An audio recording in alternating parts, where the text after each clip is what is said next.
Bonsoir à tous, ravi de vous retrouver pour votre journal sur Monaco Info. Voici les titres de l'actualité de ce lundi 18 novembre, consacré en grande partie aux préparatifs de la fête nationale. La dernière répétition pour le grand jour a démarré tôt ce matin. Une équipe s'est glissée dans les coulisses de cet événement majeur en principauté. Une des nouveautés cette année, la garde républicaine est invitée à prendre part au défilé monégasque. À cette occasion, une convention a été signée entre le corps tricolore et les carabiniers du Prince. Nous reviendrons sur les enjeux de cette signature et ce déplacement exceptionnel avec notre invité, le général Charles-Antoine Thomas. Nous recevons également un homme de l'ombre sans qui la fête nationale n'aurait pas le même éclat. Le réalisateur grand habitué des directs Jérôme Revon immortalisera ce 19 novembre. Une trentaine de caméras et une centaine de personnes l'accompagnent dans cet exercice hors norme. Et puis nous braquerons nos projecteurs sur une mercerie monégasque vieille de près de 130 ans. Ceux qui font Monaco sera consacré à 2 fils en aiguille situés rue Grimaldi. L'heure était à la répétition générale, tôt ce matin dans la cour d'honneur et sur la place du Palais Princier. L'objectif pour tous les acteurs est d'offrir un spectacle à la hauteur de l'événement. L'organisation est donc millimétrée, comme vous allez le voir dans ce sujet de Vanessa Dessy et Olivier Bonello. L'effervescence monte en principauté. Les préparatifs de la fête nationale avancent à grands pas, promettant une journée empreinte de symboles forts.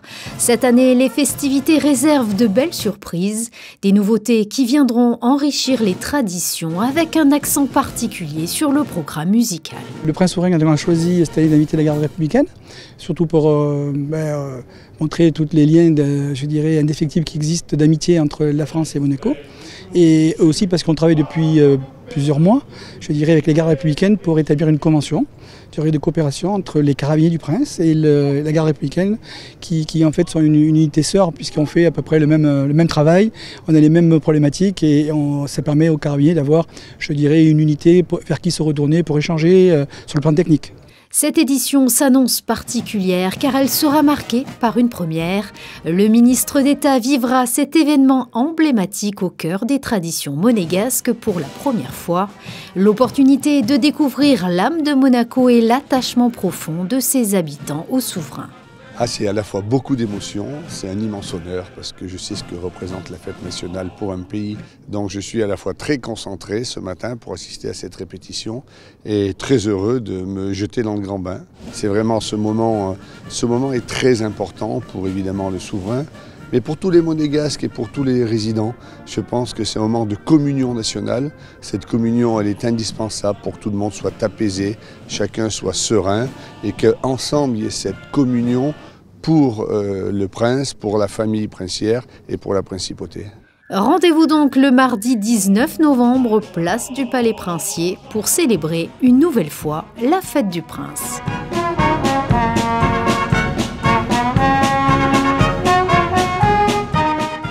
Le colonel Varro l'a évoqué dans le reportage que nous venons de visionner. Une convention a été signée entre les carabiniers du Prince et la garde républicaine. Nous recevons pour en parler plus en détail le général de division Charles-Antoine Thomas, commandant de la garde républicaine. Bonsoir général. Bonsoir madame. La garde républicaine ne s'était pas déplacée à Monaco depuis 128 ans. Qu'est-ce que cette invitation représente pour vous ? Alors en fait, elle ne s'est jamais déplacée, parce qu'on a regardé un peu l'histoire. En fait, ce n'était pas nous. Donc c'est la première fois dans l'histoire entre la France et la principauté que la garde républicaine vient à Monaco. Alors pour nous, ça représente quelque chose de très important, puisque la compagnie des gardes du Prince ainsi que la garde républicaine font exactement la même mission, celle de protéger, de défendre, de servir en permanence l'intégrité d'un État, l'intégrité des plus hauts dignitaires d'une nation. Et donc on avait des tas de choses à se dire, des tas de choses à apprendre les uns des autres et également de démontrer qu'entre la France et Monaco, il y a des actes de camaraderie, des actes de travail collectif qui sont très importants à souligner et à renforcer. Et justement, une convention donc, a été signée entre les deux corps. Comment elle va se matérialiser concrètement ? Alors, cette convention, qui est une convention technique, comme l'on dit dans le jargon diplomatique, elle a pour but surtout de parler de choses concrètes. Ce n'est pas une convention par principe pour faire plaisir, c'est quelque chose de très pratique, de très concret, de très opérationnel.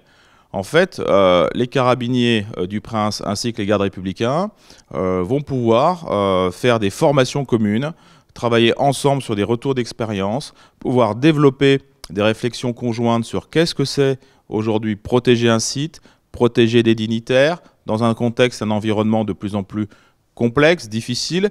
Donc en fait, on va travailler ensemble, réfléchir ensemble, faire des formations communes pour en fait augmenter notre niveau opérationnel et notre niveau de compétence pour toujours pouvoir rendre le meilleur donc en fait à nos autorités et ainsi leur garantir l'intégrité absolue tant de leur personne que des installations où elles se trouvent. Alors demain, la garde républicaine défilera à pied et sera rejointe par une section de motocyclistes, puis une autre de 12 cavaliers. C'est bien cela ? Alors tout à fait, je vois que vous êtes très bien renseigné. Effectivement, on est à peu près une soixantaine de gardes républicains qui seront demain déployés aux côtés de leurs camarades carabiniers du Prince et des autres membres des forces de sécurité et de protection de la Principauté pour cette fête nationale en honneur du Prince. Et voilà, donc on est tous très enthousiastes et très mobilisés pour que ça se passe de manière la plus parfaite possible. Je voulais aussi revenir sur l'histoire de la garde républicaine. Est-ce que vous pouvez nous donner quelques temps forts ? Alors, la garde républicaine, elle a été créée en 1802 par le consul Bonaparte, avant qu'il soit empereur. Et depuis 1802, nous n'avons quasiment pas changé, ni de format, ni de mission. Hier, c'était 3000 hommes. Aujourd'hui, nous sommes 3500 hommes et femmes.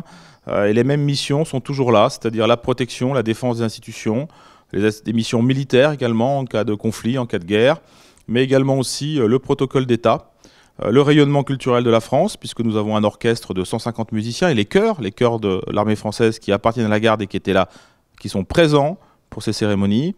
Donc voilà, c'est une force qui appartient à la gendarmerie nationale, mais qui a une identité très propre, qui est sienne, et qui a véritablement une grande similitude avec le corps des carabiniers du Prince. Et quelle est votre mission à vous en tant que général, et notamment pour la cérémonie de demain ? Alors moi, je vais avoir un rôle extraordinairement compliqué. Et ben, je vais regarder. Donc ça, je pense que je vais pouvoir le faire. Plus sérieusement, non, c'est comme autorité militaire invitée, c'est-à-dire que je suis invité par son Altesse. Eh bien, je vais avoir la chance et le privilège de pouvoir être un spectateur attentif et émerveillé de ce que je vais voir demain. Merci Général d'avoir répondu à nos questions. On vous souhaite un très bon défilé. Je vous remercie, madame. Les traditionnelles remises de médailles se sont poursuivies hier au Palais Princier. Les récipiendaires de l'ordre de Saint-Charles et Grimaldi ont été décorés par le prince Albert II, accompagné de sa famille, dont la princesse Charlène et le prince héréditaire Jacques. Parmi les personnes distinguées, un clin d'œil, l'adjoint au directeur de la communication du gouvernement princier, Hervé Zorgnotti, a été élevé au rang de chevalier de l'ordre de Saint-Charles. Autre distinction remise toujours au Palais Princier, mais cette fois-ci ce matin, et par son Altesse royale, la princesse de Hanovre, les médailles du mérite culturel. Vous le voyez sur ces images, son Altesse royale a notamment décoré sa fille Charlotte Casiraghi, présidente des rencontres philosophiques de Monaco, le chef de l'orchestre des carabiniers du Prince, Olivier Dréan, l'historien Pascal Horry ou encore Giuseppe Tarantino, secrétaire général et metteur en scène de la compagnie Florestan. Quelques minutes plus tard, le souverain a remis les médailles d'honneur aux bénévoles, du mérite national du sang et de la reconnaissance de la Croix-Rouge monégasque. Enfin, dans l'après-midi, la princesse Stéphanie, accompagnée de sa fille Camille, s'est rendue au foyer Régnier III pour la traditionnelle remise de présents aux aînés. Il n'a pas vraiment l'habitude d'être devant la caméra, mais plutôt derrière. Ce réalisateur de télévision est connu pour avoir travaillé sur les plus grands événements et pour les plus grandes personnalités publiques, comme les présidents français de François Mitterrand à Emmanuel Macron. Demain, il sera chargé de nous faire vivre à travers nos écrans la fête nationale monégasque. Nous recevons Jérôme Revon. Bonsoir. Bonsoir. La fête du Prince, c'est dans quelques heures. Comment vous vous sentez? Est-ce que tout se passe comme prévu? Écoutez, oui, ça fait 2 jours qu'on répète le matin sur la place, et donc on a essayé un peu toutes les configurations. On a continué aujourd'hui toute la journée. Écoutez, je pense qu'on sera fin prêt demain matin. Concernant le dispositif technique, combien de caméras seront nécessaires? Il y aura aussi des drones, je crois. En tout, combien de personnes aussi seront mobilisées? Écoutez, là, on est sur 26 caméras, un drone, des grues, beaucoup de caméras HF. Donc, c'est un très beau dispositif qu'on utilise assez rarement, en fait. Et c'est pour ça que j'aime bien venir le faire ici, à Monaco. Parce que c'est un vrai terrain de jeu entre la cathédrale, avec le Tédéum, la place du Palais et la cour du Palais pour la remise de décoration. Donc, c'est assez rare d'enchaîner les trois comme ça dans un même direct. D'habitude, on fait soit une messe, soit un défilé militaire, mais on ne fait jamais les trois en même temps, et donc c'est un exercice très complet, difficile, où il faut pas mal de concentration, et on doit être à peu près 80 personnes pour faire tout ça. On est sur combien d'heures de direct ? On est à peu près sur 3h30 de direct. On pourrait continuer, il y a de la matière, mais je pense que de 9h30 à maximum 13h, midi et demi, par là. Et quelles sont les spécificités lorsqu'on réalise du direct? Parce que vous êtes un petit peu un grand habitué des grands événements. Écoutez, moi j'avais fait le mariage du prince ici il y a une dizaine d'années, j'ai fait le baptême des enfants, je viens régulièrement faire la fête nationale. Voilà, c'est des exercices qui sont très rare à faire, et donc très complémentaire pour une carrière de réalisateur. D'habitude, on est dans une salle pour faire soit le Ballon d'Or, soit les Molières ou les Césars. On est sur un terrain de foot pour faire un grand match. Là, le lieu est beaucoup plus grand et différent. L'intérieur de la cathédrale, une ambiance complètement différente. L'extérieur avec le défilé, la place, le public. D'où l'importance des drones maintenant qui permettent de décrire et d'être au plus près de l'événement, parce que là, ici à Monaco, on a la chance de pouvoir descendre assez bas avec les drones, ce qu'on ne peut pas faire ailleurs, donc on va essayer d'en profiter. Après 40 ans, on peut le dire, quel est le souvenir le plus marquant au cours de votre carrière de réalisateur ? Bon, je pense qu'il y en a beaucoup, mais évidemment, parce que je fais tous les grands événements de la République en France depuis la fin de l'interview de Mitterrand à l'Élysée. Il y a eu les 70 ans du débarquement avec Obama et Poutine, que j'avais mis en fenêtre alors qu'ils étaient un peu, on va dire, dans des relations très tendues. C'est une image qui avait fait un peu, entre guillemets, le tour du monde. Non, il y a beaucoup d'événements comme ça de la République aux Invalides, des enterrements très douloureux, etc. Et non, j'ai la chance de pouvoir faire des événements assez différents. Et le prochain, c'est Notre-Dame, la réouverture ? Oui, Notre-Dame le 7 décembre, donc en Mondiovision. Là, c'est pareil, on doit être sur un dispositif d'une trentaine de caméras. C'est long aussi, ça va durer entre 17h et minuit. Là, il y a 30-40 chefs d'État invités, donc ça va démarrer dehors, sous une grande tente. Ensuite, il y aura la réouverture de Notre-Dame avec les 3 coups sur la porte et l'entrée de l'archevêque et du président de la République. Une cérémonie officielle à l'intérieur, et après on enchaînera avec un grand prime où on va mélanger à la fois de la musique classique et puis de la musique pop aussi dans la soirée au fur et à mesure, dedans, dehors, la pop dehors, la classique dedans, et on va essayer de mélanger et de montrer Notre-Dame qui est métamorphosée, moi j'ai la chance d'y aller là depuis un petit moment, et vous allez voir, c'est extraordinaire le travail que tout le monde a fait dedans et à l'extérieur. Effectivement, on a hâte de découvrir tout ça. En attendant, place à la fête nationale. Merci infiniment, Jérôme Revon, d'avoir été avec nous ce soir. L'année 2024 a été marquée par les célébrations du 80e anniversaire de la libération de Monaco.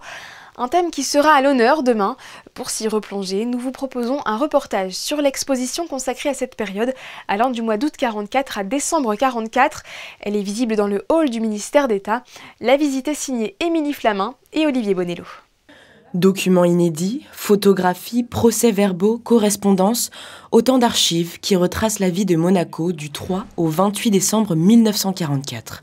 Parmi elles, 2 témoignages clés. Nous avons eu comme fil directeur, comme récit, parce que c'est toujours précieux d'avoir un témoignage, 2 récits qui sont ceux du docteur Drouard, Jean Drouard, donc docteur à l'hôpital de Monaco, donc témoin, je dirais, de première main, puisqu'il a soigné des blessés, et de Jean de Flacieux, donc étudiant en classe préparatoire, et qui également, dans son journal, nous donne un récit de ces événements qui nous a permis de reconstituer le fil de ces journées particulières, qui sont celles du mois de septembre. Une exposition qui a demandé un gros travail de documentation, mais aussi de synthèse pour les historiens. Il y a évidemment dans cette exposition des documents d'archives bruts qui permettent aux visiteurs d'avoir une lecture directe et sa propre interprétation. On a essayé aussi parfois de de le guider dans sa compréhension du Monaco de l'époque et notamment en cartographiant l'histoire. Évidemment, l'histoire est liée à la géographie et on comprend mieux ce qui s'est passé quand on voit les lieux. Et donc nous avons voulu notamment, après cette journée du 3 septembre, il y a une sorte de positionnement des différents groupes de la résistance dans différents hôtels qui avaient été réquisitionnés et qui deviennent donc le siège de différentes factions, de différentes tendances de la résistance. Une exposition créée pour les 80 ans de la libération de Monaco, avec pour ambition la mémoire. C'est un devoir, un travail de mémoire, un travail d'histoire. Voilà, le tout est complémentaire. Bien évidemment, le passé est le passé, mais le passé, évidemment, nous donne des clés pour lire le présent. Le ministère d'État accueille cette exposition jusqu'au 31 janvier 2025. Un mot de basket à présent avec ce match compliqué pour la Roca Team qui s'est incliné hier 86-74 face au Mans en Betclic Elite. Cette défaite met fin à une série de 5 victoires consécutives en championnat. Les Rouges et Blancs ont été dominés dans tous les compartiments du jeu. Leur coach justifie difficilement un tel revers. I cannot explain. I don't have words to explain. The last time I said it's a shame. I cannot use this anymore. For me, for the first time since I'm here, how long, how many years, the fans are booing on me. I feel I take this very personal, very hard. It's not about even winning the games, like here, you have a couple of good games. Inconsistent, like here, unbelievable. Okay, maybe caused by bad preparations, like we never had, also the main guys get hurt. Which we're expecting, some of, them. But it's still, it's too early to judge, but the started of the season, it's, really bumpy. Monaco qui tentera de faire mieux lors de son prochain match. Ce sera jeudi face à l'ASVEL dans le cadre de la 11e journée d'Euroleague. De la motivation, il n'en manque pas. Nous avons suivi un petit groupe de jeunes élèves de l'école Saint-Charles bien décidés à protéger les océans. Ils sont pour cela notamment aidés de l'association monégasque pour la nature. Vanessa Dessy et Camille Caloni les ont suivis lors d'une sortie en mer. Mieux connaître la biodiversité locale pour mieux la protéger. Dans le cadre d'un projet ambitieux, des élèves de 7e mènent des études scientifiques tout au long de l'année, en utilisant des protocoles de recueil de données afin d'explorer les espèces autour de l'aire marine éducative. Cette année, les enfants de l'aire marine éducative, on les transforme en petits biologistes marins. Et donc tout au long de l'année, ils vont découvrir certaines manipulations, certains protocoles, mais surtout ils vont les appliquer eux-mêmes. Et à partir du moment où ils auront récupéré les données, ils pourront en déduire les mesures de conservation qui s'imposent selon eux. Et aujourd'hui, donc l'idée de la sortie en mer, c'était de prélever des échantillons pour analyser l'ADN environnemental. En fait, tous les organismes vivants libèrent du matériel génétique. Donc, il faut, dans le cadre de l'ADNE, prélever de l'eau, la filtrer et à partir de là, l'analyser pour identifier les espèces qui se trouvent dans le milieu marin au moment où on a prélevé l'eau. La collaboration avec la direction de l'environnement a été essentielle pour mener à bien ce projet éducatif. Les experts ont non seulement guidé les élèves dans des étapes techniques, mais les ont également initiés aux enjeux de la conservation de la biodiversité locale. On collabore tout le temps avec la MPN et depuis des années, mais là, tout particulièrement, on a travaillé avec eux sur l'achat de tout le matériel, le prêt de gants, masques, etc. pour que nous, on a ça, on a un laboratoire donc, à la direction de l'environnement, donc c'est plus habituel, on va dire, pour nous. Et puis, on les a aidés, on travaille avec eux depuis un peu plus d'1 mois sur le protocole. Là, sur des manipulations, parce que l'ADN environnemental, c'est assez récent finalement, et donc c'est un peu particulier, c'est pas habituel non plus, et ce sont des manipulations qui sont très, très précises. Donc je pense que pour les enfants, là, on est vraiment à la lisière de ce que nous, les scientifiques, on fait en petite échelle. échantillon, mais je pense que ça peut aussi provoquer des passions, en tout cas j'espère. Malgré une mer quelque peu agitée, les élèves sont revenus enchantés de leur sortie à bord de l'Atlantide 2, mise à disposition gracieusement par Riviera Navigation. Cette première exploration scientifique s'est conclue par une expérience inoubliable, une mission qu'ils sont fiers d'avoir menée. J'ai pensé que c'était incroyable parce qu'on ne voit pas ça tous les jours. Avec la maîtresse qu'on a, on fait un projet extraordinaire et c'est trop bien. On prélève l'eau pour voir s'il y a des problèmes dans l'eau, si les poissons sont malades, s'ils sont en voie de disparition ou en danger. Déjà, j'adore sortir en mer et j'adore ceux qui sont scientifiques. Moi, j'ai pensé que c'était très intéressant de prélever l'eau de mer parce qu'on apprend des choses et ça nous aide à grandir. J'ai trouvé ça très bien parce que, comme a dit Clara, on a appris plein de choses et c'était très intéressant. C'est bien qu'il y ait quelqu'un qui protège la mer de Monaco et voilà, je trouve ça sympa. Elle est polluée aujourd'hui. Et il faut essayer qu'elle soit plus polluée. C'est nouveau pour moi de faire ça. Et en plus, j'aime bien faire ce genre d'expérience parce que plus tard, j'aimerais devenir un grand scientifique. Les données recueillies seront ensuite analysées par Naturmetrics, qui identifiera les espèces menacées et potentiellement envahissantes. Les résultats devraient permettre aux élèves de poser des actions concrètes de conservation et de protection pour leur environnement. Nous avons décidé de mettre en lumière dans notre série consacrée à ceux qui font Monaco un commerce historique. Christinda Petit-Homel se trouve juste à côté de la devanture. Aujourd'hui, je vous retrouve devant l'une des plus anciennes boutiques de la Principauté. Vous êtes tous passés au moins une fois pour y acheter du fil ou des aiguilles. Je parle bien sûr de la boutique de fil en aiguille. De fil en aiguille existe depuis 1896. L'immeuble en lui-même a commencé à être construit sur le terrain en 1864.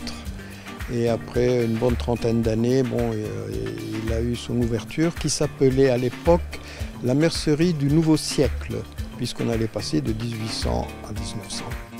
Et alors depuis tout ce temps, dans ce magasin, vous vendez les mêmes articles? Pratiquement, ça a toujours été de la mercerie, bonnetterie, ganterie. Et alors vous, pourquoi avoir souhaité reprendre cette boutique? Je viens plutôt de la création de meubles. Et je connaissais les anciens propriétaires et comme on était assez proches, je voulais absolument que je reprenne. Alors qu'est-ce que vous vendez le plus aujourd'hui? Oh, de tout. Je vais dire que mes clients partent de l'âge de 6 mois, les bébés, à ma plus vieille cliente qui doit avoir 102 ans maintenant. C'est également un lieu de vie, un lieu de rencontre, parfois pour acheter un simple bouton ou une bobine de fil tout simplement, mais le fait de venir, bon voilà, ils me racontent, et puis je les connais pratiquement tous, quoi. Et alors est-ce que vous avez une anecdote à nous raconter? Une qui m'a le plus marqué, c'est Paul McCartney, qui est rentré un jour, presque à l'heure de la fermeture, vers 18h30. Il s'est mis dans le fond, j'avais d'autres clients, il parlait en anglais, donc il m'a pris un débardeur et quelques articles. Donc sur mon comptoir, j'ai l'habitude d'offrir quelques bonbons à mes clientes ou aux enfants quand ils viennent, etc. Et c'est une boîte de chocolat belge Côte d'Or qui, sur le couvercle, il y avait les Beatles. Alors il me fait « Ah, it's me ». Alors vous l'aurez compris, De fil en aiguille est un peu la Madeleine de Proust de la Principauté. Ici vous pouvez trouver de tout, que ce soit de la laine, des aiguilles, du fil, des pyjamas, des chaussons, des chaussettes, des collants, de la lingerie. Bref, De fil en aiguille est ouvert du lundi au vendredi de 9h à midi et de 14h30 à 18h30 pour votre plus grand bonheur. Passons à vos prévisions météo avec Frédéric et Lyon. Bonsoir Frédéric. Aura-t-on droit à un aussi beau soleil qu'aujourd'hui, demain, on l'espère? La journée sera globalement ensoleillée, Sarah, pas mal de nuages en tout début de matinée, puis le ciel va se dégager progressivement pour laisser place à de belles éclaircies. Le vent s'intensifiera au fil de la journée avec des rafales à 50 km/h dans l'après-midi, puis à 80 km/h dans la soirée. Les températures seront comprises entre 11 et 18 degrés mardi 19 novembre. Ce sera la Saint-Tanguy, mais surtout la fête nationale monégasque. C'est la fin de cette édition, merci de l'avoir suivi. Je vous donne rendez-vous demain avec toutes les équipes de Monaco Info pour suivre l'intégralité des festivités en direct dès 9h30. Les photos qui vont suivre vous donneront un aperçu du défilé de ce 19 novembre sur la place du Palais avec les cavaliers de la garde républicaine vus dans l'objectif de Stéphane Dana. Passez une très belle soirée.